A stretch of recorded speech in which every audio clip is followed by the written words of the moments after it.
Sikkim is the bowl between the Kanchenjunga massif to the west and the main Great Himalayan range itself, as it makes a sharp southeasterly turn. Cutting through on a north-south axis is the Tista, with its source in the Trans-Himalayan Shorten-Nima range.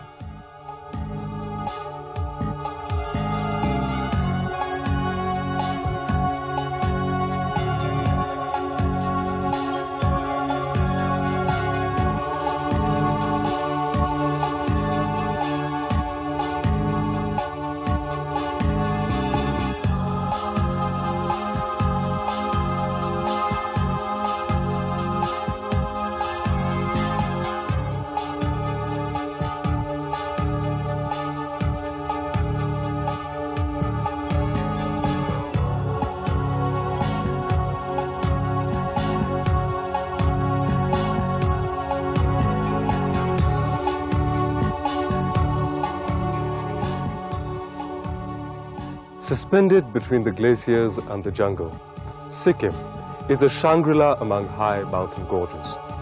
In fact, in the olden days, it was called the Hidden Land, Basyum, embedded in the walls of the Himalayas. Huge peaks, 6,000 to 8,000 meters, crowd this hilly, fertile land, the hidden rice valley of the old texts. To the southwest, along the main range, is the pride of the Sikkim Himalaya, Kanchenjunga. A zong is a fortress, and even a look from afar at Kanchenjunga's buttresses and icy pinnacles confirms it as an apt name for this redoubtable mountain. Sikkim occupies a unique position in the Himalayas due to its incredible biodiversity, and this is itself the result of one of the world's steepest altitude gradients. From the plains of North Bengal to the top of world's third highest mountain, Kanchenjunga, is an ascent of 8,000 meters in just 100 kilometers as the crow flies. In between are flora and fauna ranging from the tropical to the Palearctic denizens of the higher altitudes.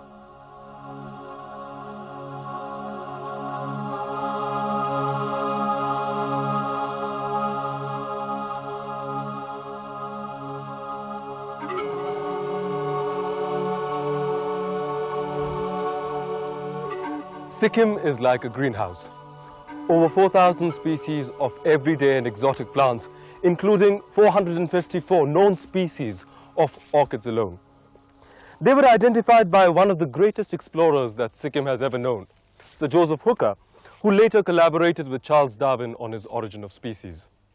Hooker identified a large number of the bountiful flora of Sikkim and later chronicled them in his Himalayan journals published in the middle of the last century. He identified 3,000 plant species, including 150 species of ferns alone. But it is the orchid family which is very well represented in the Sikkim Himalaya.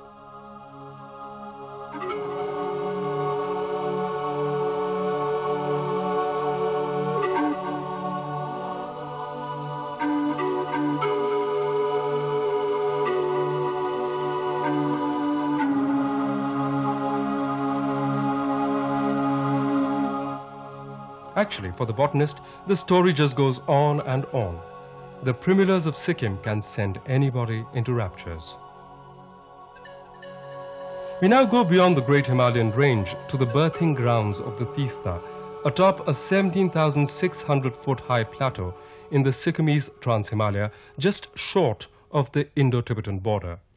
Here, in these desolate wastes, the Tista gathers momentum, joining a select fraternity of Himalayan rivers, those which cut across the Great Himalayan watershed.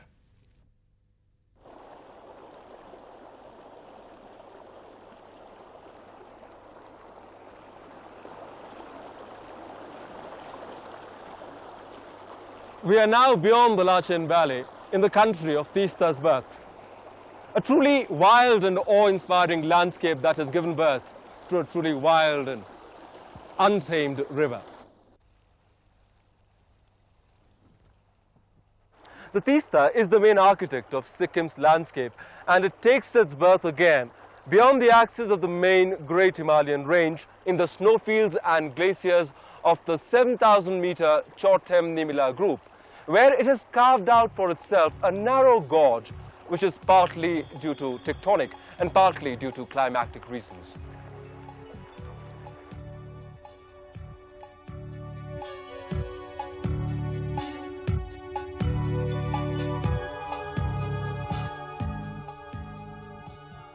Here in the shadow of the Great Himalaya range live the Bhutias, tribes of Tibetan extraction who are the natural heirs to this high-altitude wonderland.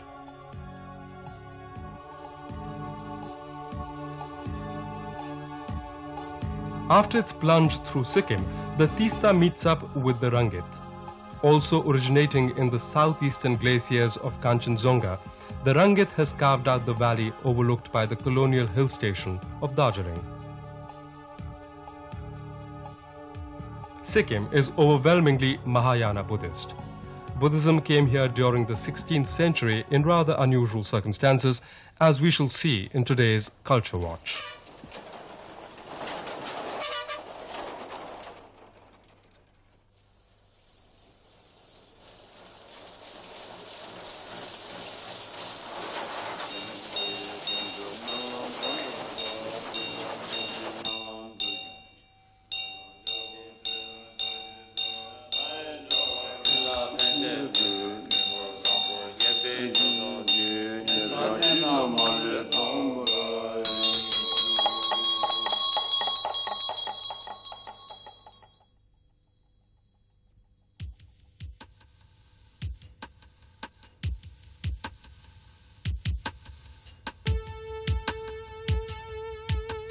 Gangtok, the capital of Sikkim, is now a Himalayan metropolis and well on its way to becoming a concrete jungle like Shimla. However, it still retains some of its old world charm to be an essential halt on any tourist itinerary.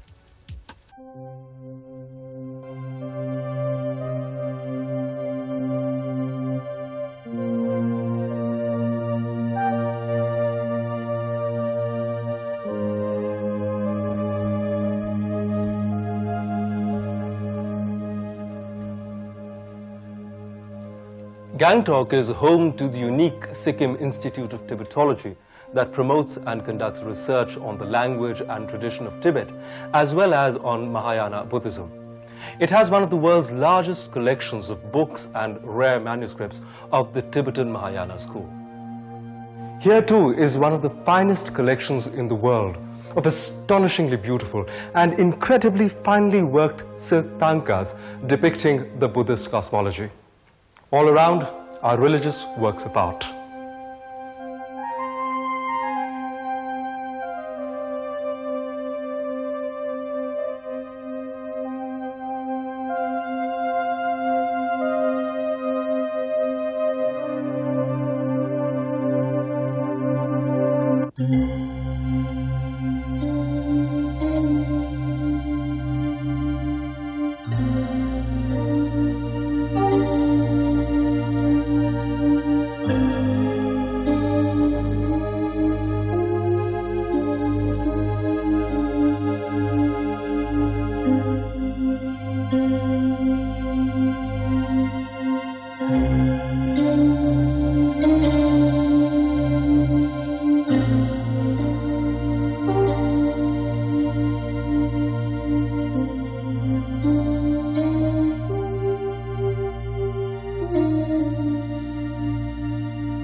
The Tista Valley receives intense rainfall even for the eastern Himalayas, which in any case averages more rainfall than the western Himalayas. This is probably due to the unique positioning of Sikkim vis-a-vis the plains of Bengal. There is a height differential of 2,800 meters between Siliguri and Darjeeling in just a short stretch of 30 kilometers. Consequently, the monsoon hits the lesser Himalayas around Darjeeling just as it hits the slopes of the Shillong Plateau, where Cherrapunji, one of the rainiest places in the world, is located.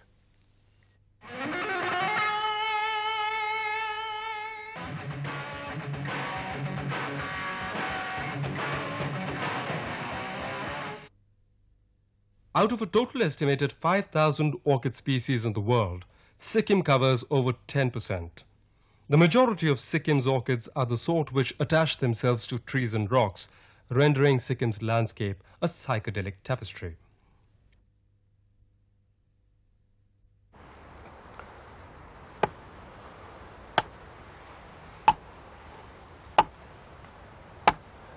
A tapestry increasingly under attack by the insidious forces of so-called development.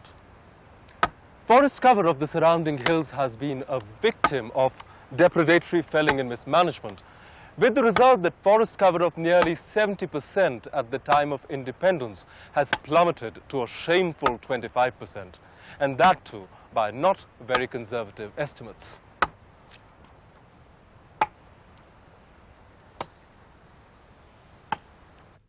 Over the last 200 years, Sikkim suffered extensive deforestation, thus exacerbating the destabilizing effect of heavy rainfall. In addition, the rocks in the region are comparatively fragile, the strata consisting of sandstone, shales, and quartzite.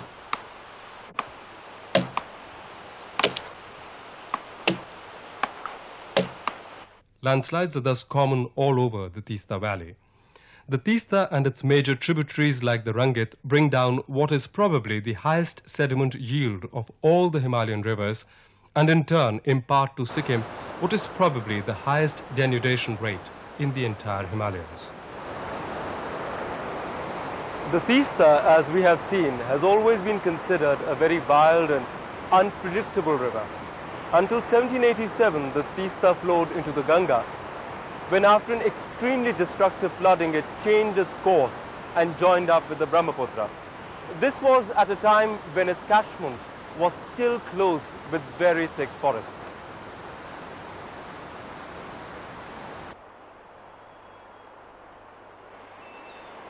What remains of these forests is home to some of the most rampant biodiversity observable anywhere on Earth, a Himalayan Galapagos.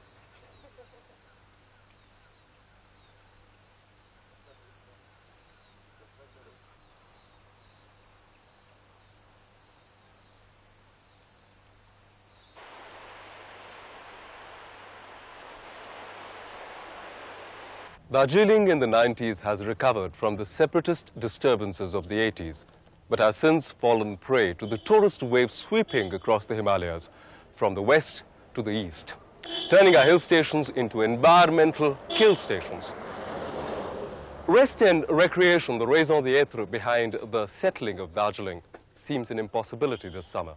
Over 5 lakh tourists are swamping the town, where the public utilities were designed and installed over a century ago to cater to the peak season demands of around 20,000 people only.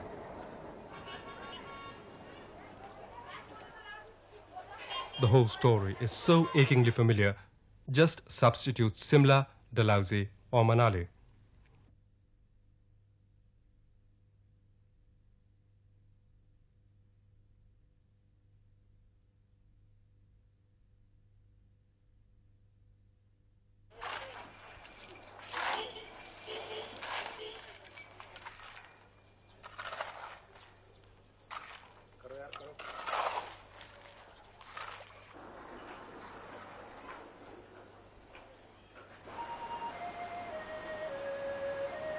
Another dubious distinction acquired by Sikkim in the last 2 decades of development is one of the highest road densities in the Himalayas. 12 kilometers of road for every 100 square kilometers, as compared to only 0.44 kilometers to every 100 square kilometers for neighboring Bhutan.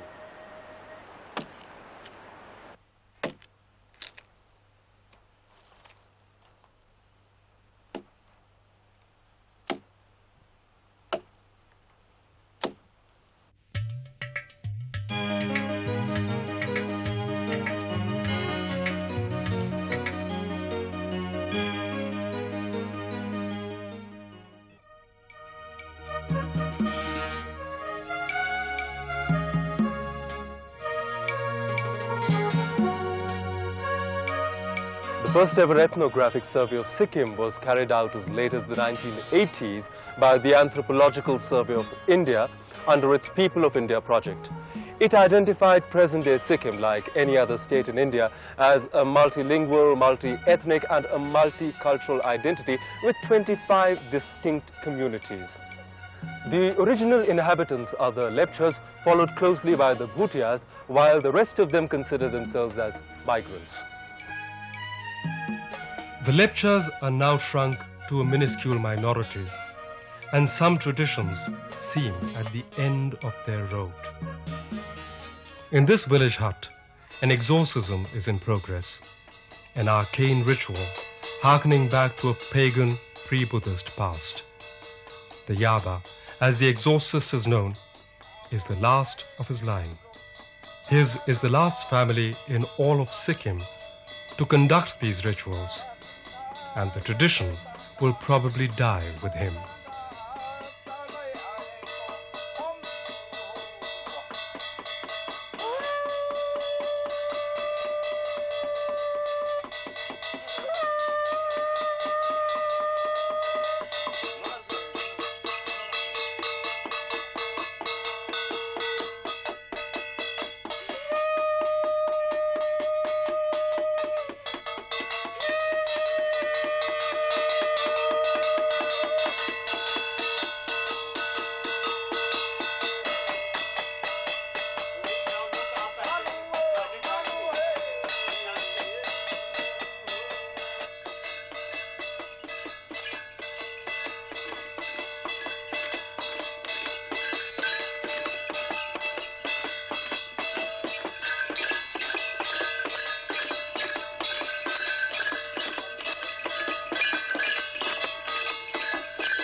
The Bhutias came later from the Chumbi Valley in Tibet and were adept traders setting up links with southern Tibet and Bhutan.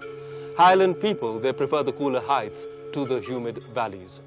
The Langchempa are one of the most important of the high-altitude Bhutia communities.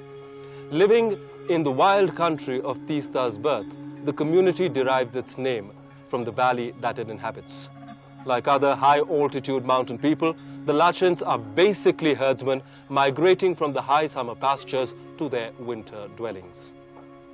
Last but not least came the Nepalese, and they are the majority community today.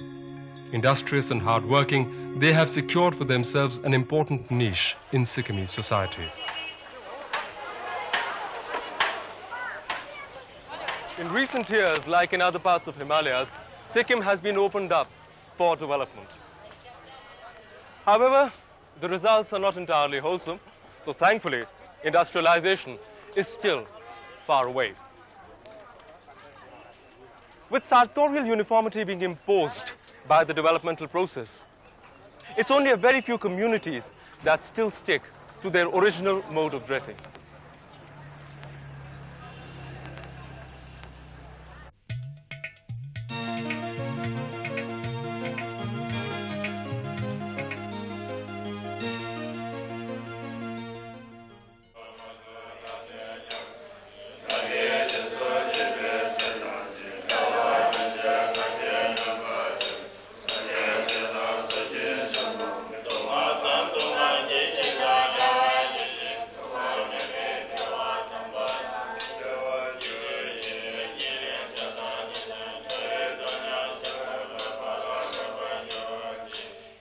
A majority of the Lepchas and Bhutias today are Mahayana Buddhists.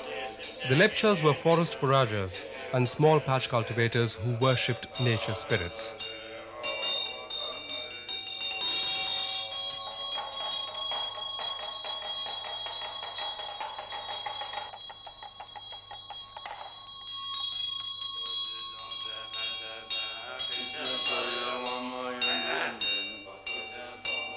The introduction of Buddhism to the Lepchas took place as a result of factional strife amongst the Tibetan Buddhists in the 15th and 16th centuries.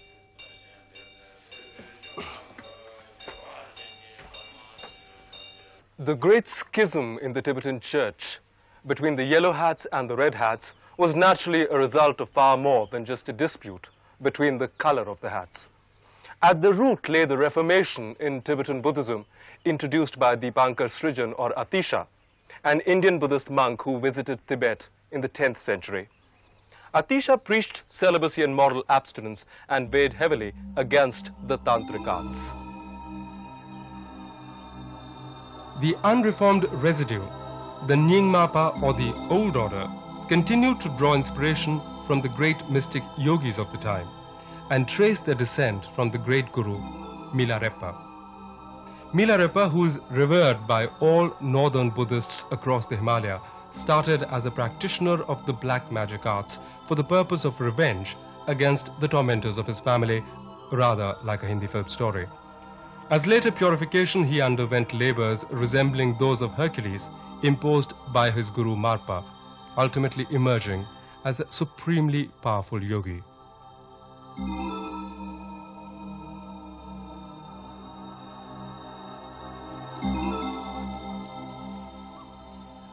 The divide between the followers of the two sects deepened over the centuries, and as the Gelugpa sect headed by the Dalai Lamas gained ascendancy in Tibet, the Nyingmapa sect sought refuge in Sikkim. Consequently, Sikkim has become the site of Himalayan Buddhism's most important monasteries.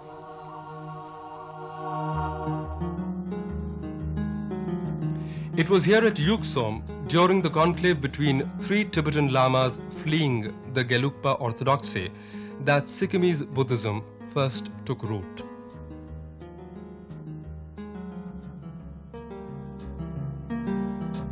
The conversion of the nature-loving lepchas was a foregone conclusion, considering that Buddhist philosophy at no point clashed with their earlier belief in nature spirits. The Tashiding Hill Pemayangse, the entire area is hallowed ground for Sikkimese Buddhists.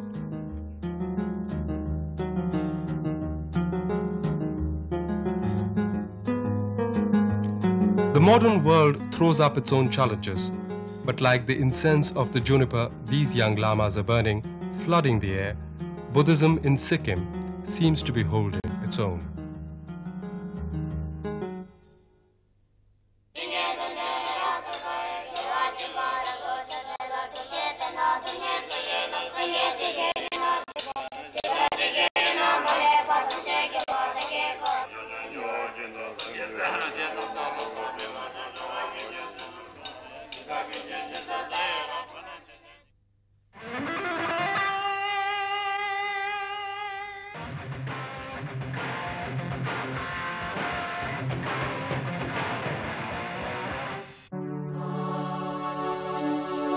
Beyond the axis of the Great Himalaya range are the stupendous wastes of the Sikkimese Trans-Himalaya.